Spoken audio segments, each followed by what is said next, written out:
भगवान श्री कृष्ण कहते हैं कि भक्त 3 प्रकार के होते हैं। पूरी जिंदगी में एक बार भी भगवान को याद करते हैं, वह भी भक्त हैं। जो पूरे दिन में केवल एक बार भगवान को याद कहते हैं, वह भी भक्त हैं। और जो पूरे दिन भगवान की भक्ति में लीन रहता है, अर्थात भगवान की यादों में डूबा हुआ रहता है, वह सबसे बड़ा भक्त है। भगवान कहते हैं कि कोई भी मनुष्य पूरे दिन नहीं, 1 घंटा नहीं, 2 घंटा नहीं, 3 घंटे नहीं, केवल रात को सोते समय 5 मिनट भगवान का स्मरण करता है और कहता है कि हे भगवान, इस पंचतंत्र का मनुष्य जीवन दिया है, उसके लिए मैं तुम्हारा धन्यवाद करता हूं। मैं तेरा जीवन पर शुक्रगुजार रहूंगा। ऐसा मन में विचार धारण करके सो जाए और आप अगली सुबह उठते हो तो भगवान को धन्यवाद करें कि हे परमात्मा, तूने मुझे अगला दिन दिखाया और तूने फिर से मुझे मौका दिया कुछ करने का, और मैं रोज गलती करता हूँ, वह मुझे बख्श देता है। मैं आदत से मजबूर हूँ, वह माफ करने से मजबूर है। यह 5 मिनट की प्रार्थना आपके जीवन को बदल कर रख देगी, और यह नियम रोज बना लेना चाहिए।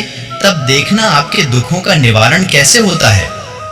भगवान श्री कृष्ण कहते हैं कि जिसने जो माना मुझे जिस रूप में पूजा है, मैं उसी रूप में उसका साथ देता हूँ। इसलिए परमात्मा पर हमें पूर्ण विश्वास के साथ भक्ति करनी चाहिए।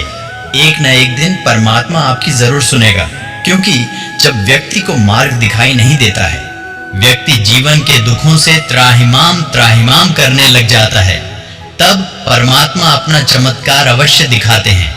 इसलिए आपको जीवन में परमात्मा पर विश्वास के साथ साथ अपने कर्मों को भी उतना ही महत्व देना चाहिए जितनी आप किसी चीज की कामना करते हो। एक बार महर्षि नारद नारायण नारायण करते हुए भगवान के पास आते हैं और भगवान से पूछते हैं कि हे भगवान, तुम्हारा सबसे बड़ा भक्त कौन है? क्योंकि महर्षि नारद सोचते थे कि मैं दिन भर नारायण नारायण करता रहता हूं, भला इस दुनिया में मेरे से बड़ा भगवान का भक्त कौन होगा? भगवान मुस्कुराए। वह नारद जी की भावना को समझ चुके थे और उन्होंने उत्तर दिया कि मेरा सबसे बड़ा भक्त पृथ्वी पर रहने वाला वह किसान है। नारद ने मन में सोचा कि मेरे से बड़ा भक्त यह किसान कैसे हो सकता है।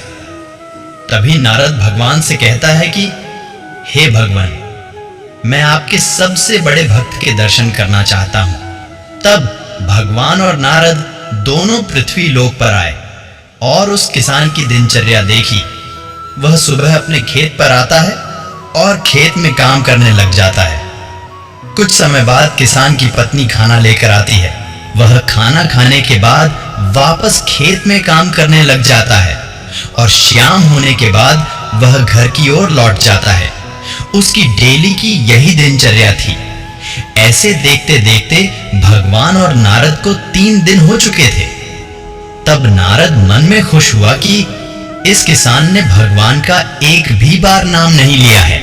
यह किसान भगवान का सबसे बड़ा भक्त कैसे हो सकता है?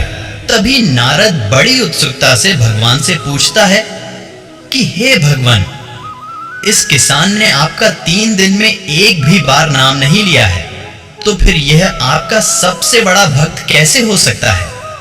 तब भगवान कहते हैं कि यह किसान भले ही मेरा नाम नहीं लिया है, पर इस किसान के मन में कोई भी पाप, द्वेष, लोभ, लालच कुछ नहीं है।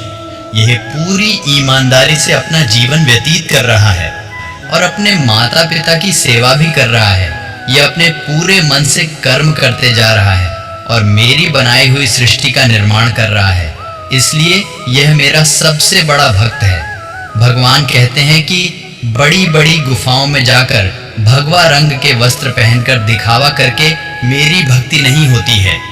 मेरी भक्ति तो वही है जो सच्ची आत्मा से मेरा नाम जप करें, मेरे नाम का चिंतन करें और इस संसार में सच्चाई का साथ दे, किसी का दिल ना दुखाए और किसी के बारे में बुरा ना सोचे। वही मेरा सबसे बड़ा भक्त है। मैं कभी नहीं कहता हूं कि आप पूरे दिन मेरी भक्ति में लीन रहे, बस अपने हृदय के अंदर मुझे विराजमान कर ले। वही मेरा सबसे बड़ा सम्मान है। कृष्ण कहते हैं कि आपका जो अभी जीवन है उसको आप नोटिस करिए, उसे पर आप ध्यान दीजिए और मेरी यह कही हुई बातों पर अमल कीजिए। उसके बाद देखिए आपके जीवन में खुशियां दौड़ी चली आएगी। प्रतिदिन भगवान का नाम जप करते रहे, वरना हमारी इतनी ताकत नहीं है कि हम उसे परमात्मा की बिना मर्जी के हम सांस ले पाए। हमारी ताकत नहीं है कि हम धरती में से अपने खाने के लिए अनाज उगा पाए। यह सब परमात्मा की देन है, यह सब परमात्मा की इच्छा है, वरना इस पृथ्वी का एक पन्ना भी भगवान की मर्जी के बगैर नहीं हिलता है। हम सिर्फ बीज बोते हैं और उसमें फल और फूल परमात्मा व कुदरत की शक्ति से प्रकट होते हैं। हमारे जीवन में भी ऐसे ही खुशियों के फूल प्रकट हो जाएंगे। बस तुम नित्य दिन परमात्मा का स्मरण करो, परमात्मा को जपो। एक गांव में 3 भोले भाले साधु आए। उन तीनों की भगवान की प्रार्थना का ऐसा असर हुआ कि पूरे गांव से उनके पास भीड़ आने लगी। तो जो गांव का पादरी था उसे बड़ा आश्चर्य हुआ कि कौन 3 साधु आए। वह उनके पास गया, उसे लगा कि बहुत बड़े विद्वान होंगे। उसने देखा कि वह तीनों तो बहुत सीधे साधे लग रहे थे, उनका स्वभाव बिल्कुल मधुर था। तब उसे पादरी ने पूछा कि तुम भगवान की कौन सी प्रार्थना करते हो? तो वह तीनों बोले कि हम तो पढ़े लिखे नहीं हैं, हम तो केवल भगवान से एक ही प्रार्थना करते हैं कि हे भगवान, हम भी 3 तुम भी 3 हो। जैसा कि हम 3 शक्तियों के नाम से भी भगवान को जानते हैं, एक बनाने वाले, एक उसको पालने वाले, एक उसको मिटाने वाले। परमात्मा की 3 शक्तियों तो हम प्रार्थना करते हैं कि हम भी 3 तुम भी 3 हो। हे भगवान, हमारा कल्याण करो। उसे पादरी को लगा कि यह कौन सी भक्ति है, यह कौन सी प्रार्थना है कि तुम भी 3 हम भी 3 हमारा कल्याण करो। तब उसे गांव के पादरी ने उन तीनों ब्राह्मणों को अपनी विधिवत रूप से लिखी हुई प्रार्थना उन तीनों को सिखाई।